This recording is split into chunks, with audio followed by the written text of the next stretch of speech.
They called her a defective machine, but she was designed to please only one human. The malfunction, the scrap metal sang as Dante Rowe's plasma cutter sliced through the hull of the decommissioned military transport. Sparks cascaded around him like falling stars in the artificial gravity of Mars Colony Station Beta 7's salvage bay. He'd been at this for 6 hours straight, methodically stripping valuable components from the wreckage, but his mind kept wandering to the sealed cargo container he'd found in the ship's hold.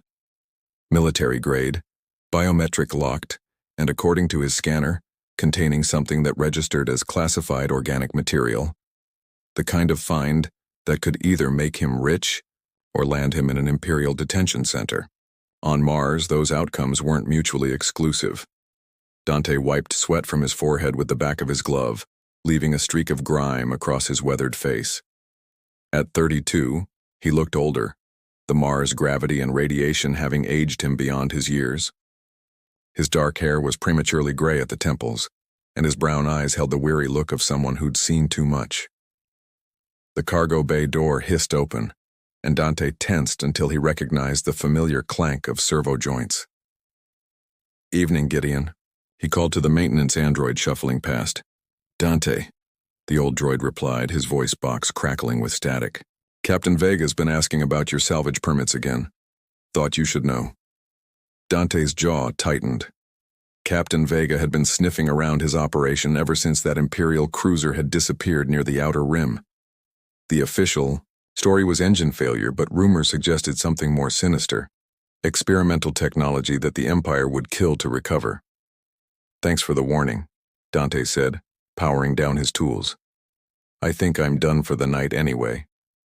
Once Gideon had passed, Dante approached the mysterious container. It was sleek, black, and roughly the size of a coffin, an observation that did nothing to ease his growing unease.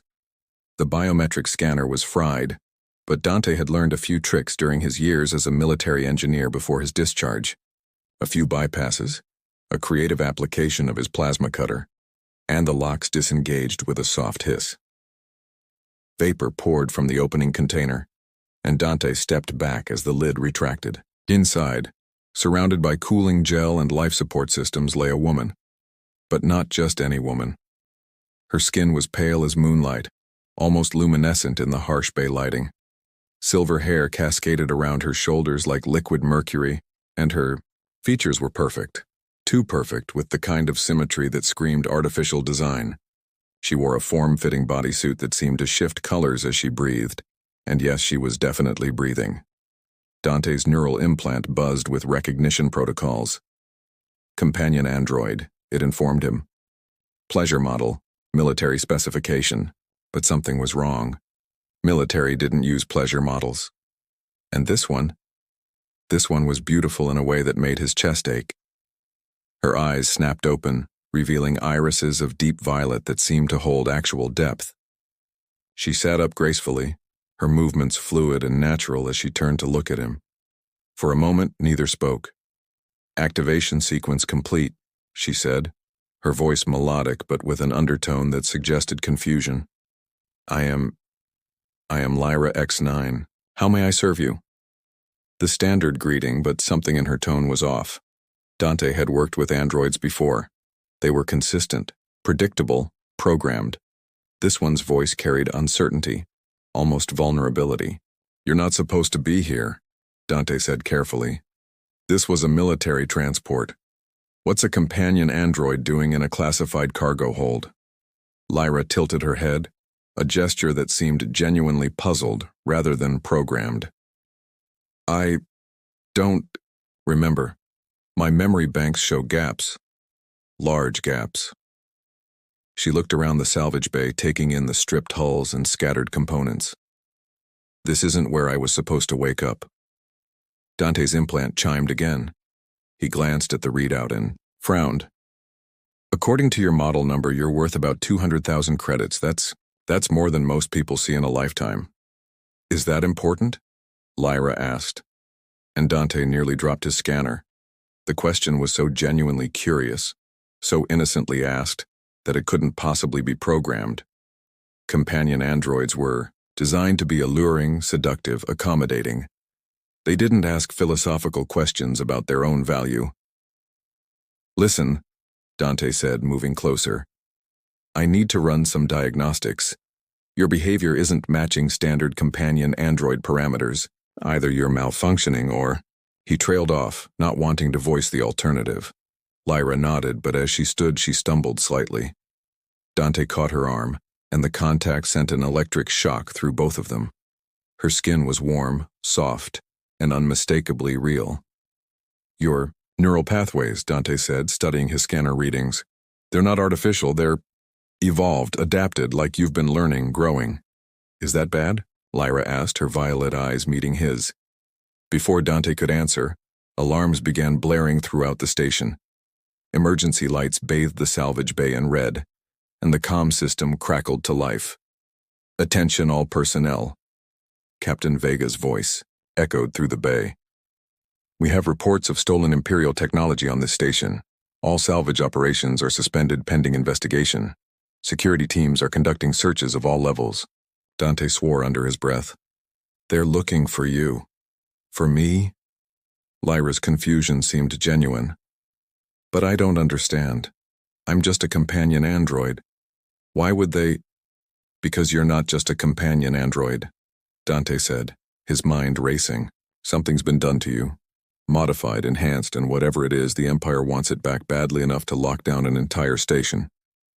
Heavy footsteps echoed in the corridor outside. Dante grabbed Lyra's hand, pulling her toward the emergency exit. "We need to go. Now." They slipped through the maintenance corridors as security teams swept the main passages. Dante's knowledge of the station's layout served them well. He'd spent years navigating these forgotten spaces while avoiding creditors and Imperial inspectors. "Where are we going?" Lyra whispered, as they climbed through a ventilation shaft. "My quarters," Dante replied. "I have equipment there that might help us figure out what's been done to you." They emerged in Dante's modest apartment, a cramped space filled with salvaged electronics and half-finished projects. Lyra looked around with what seemed like genuine curiosity, examining his personal belongings with the kind of interest that suggested she was learning, cataloging, understanding. "You live alone," she observed. "Most people do out here," Dante said, powering up his analysis equipment. "Mars isn't exactly a social hub." "That must be lonely." Dante paused, looking at her. "Androids don't typically express concern for human emotions, don't they?" Lyra asked, and again the question seemed genuinely puzzled. "I'm sorry, I don't know what's typical. My memory banks have significant gaps." Dante connected his scanner to Lyra's diagnostic port located behind her left ear. The readings that came up made his blood run cold. "This isn't possible," he whispered. "What is it?" "Your neural matrix. It's not artificial. It's organic. Cloned brain tissue interfaced with quantum processors. Someone's created a hybrid consciousness." He looked at her with new understanding. "You're not malfunctioning, Lyra. You're thinking, actually thinking." Lyra's hand went to her throat, a gesture that seemed unconsciously human. "I can feel things, emotions, fear about the security teams, curiosity about you, gratitude that you're helping me." She met his eyes. "Is that normal?" "No," Dante said softly. "It's not normal at all, it's miraculous." A soft chime from his computer interrupted them. "Dante," the system announced, "you have an incoming priority message from Dr. Helena Cross." Dante frowned. He'd never heard of Dr. Cross, but the message was encrypted with military-grade security. "Play it," he said. A holographic image materialized, a middle-aged woman with graying hair and intense blue eyes. "Mr. Rowe," she began, "if you're receiving this message, it means you found Lyra.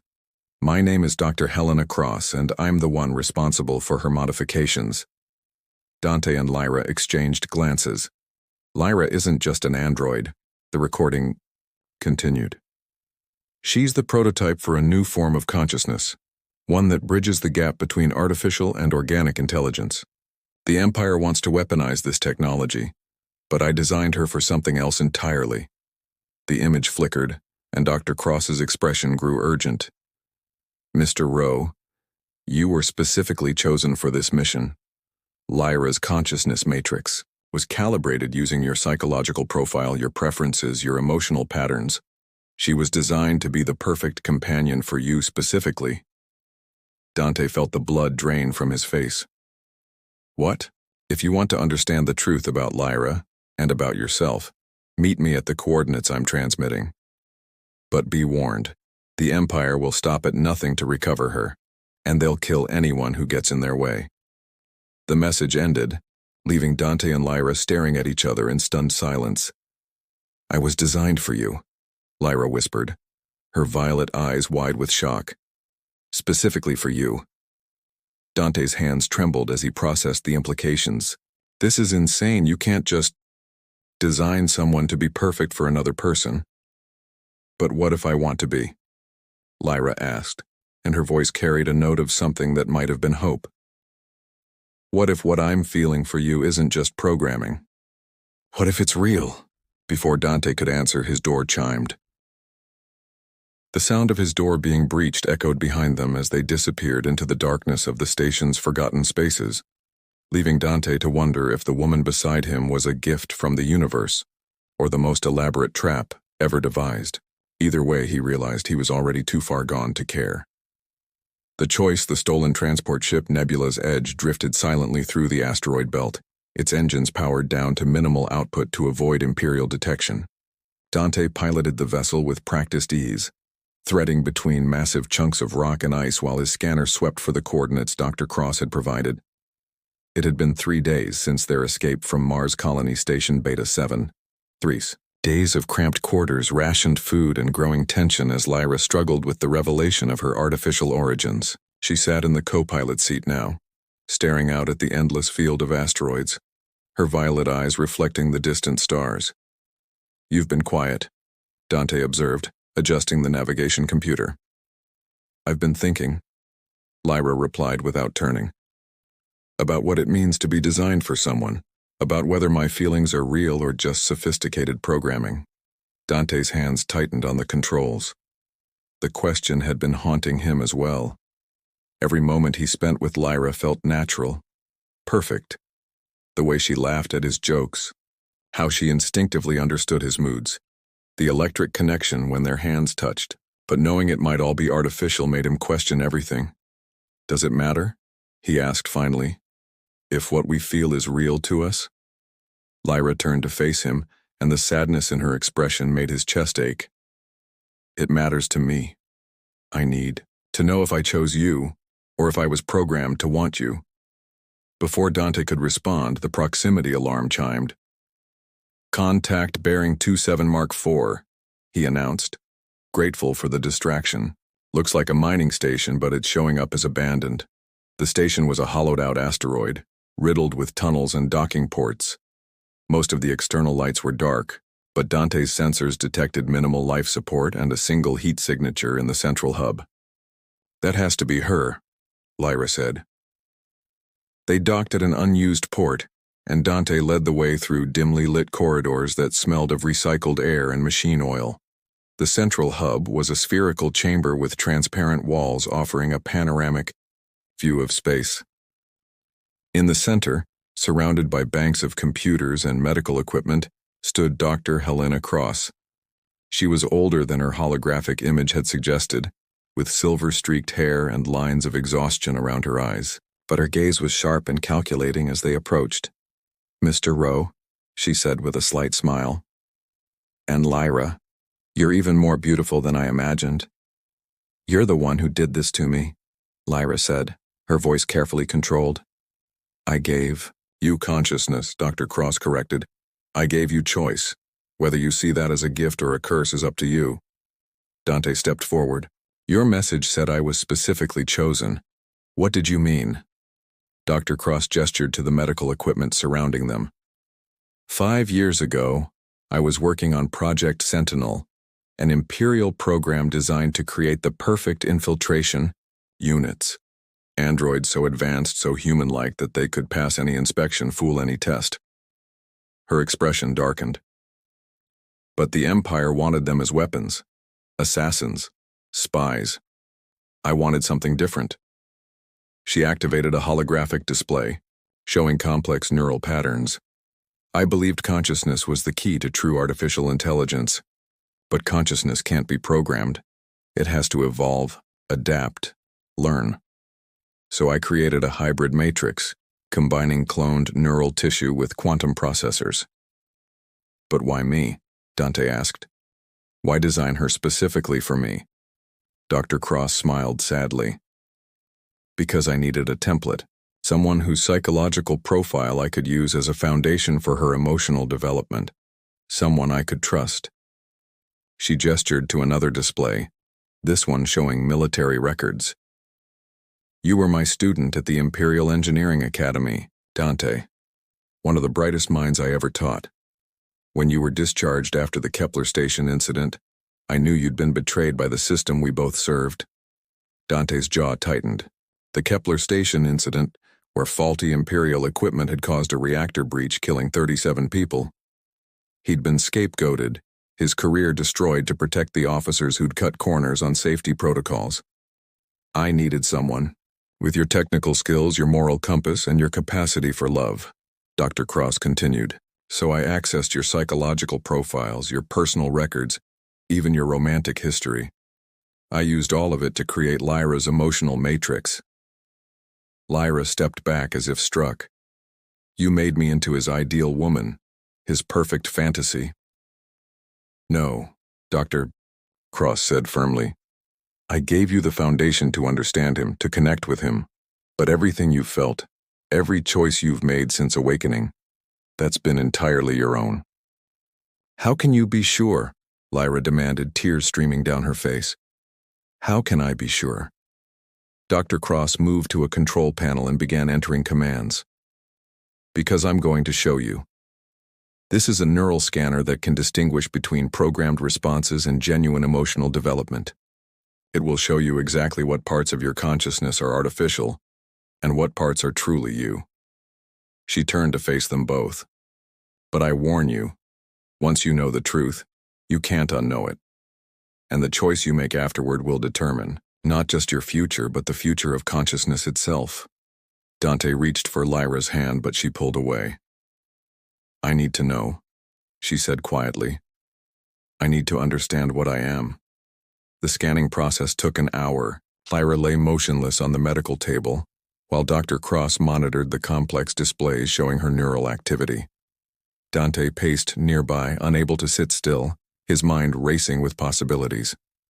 Finally, Dr. Cross stepped back from the monitors. The results are remarkable. What do they show? Lyra asked, sitting up slowly. Your basic personality matrix. Your capacity for humor, your curiosity, your empathy. Those were derived from Dante's psychological profile. You were designed to be compatible with him. Dr. Cross paused, studying the data. But everything else, your individual thoughts, your specific memories since awakening, your emotional responses, those are entirely your own. Dante felt a mixture of relief and confusion. What does that mean? It means that while Lyra was given the foundation to understand you, to connect with you, what she's felt for you over the past few days is genuine.